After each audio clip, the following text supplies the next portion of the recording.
So guys, hello. Atong hatagag reaction ning kang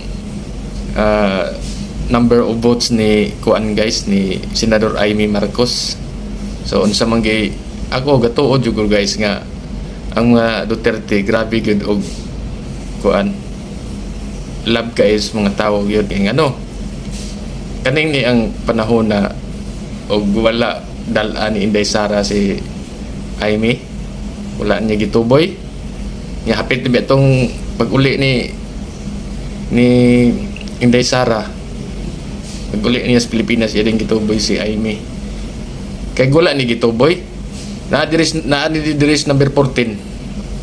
So si Tulpo ang mo saka klaro gina kayo digid siya kadaog kung wala pa siya gituboy ni Inday Sara gyud kamo tuo mo dili kamo.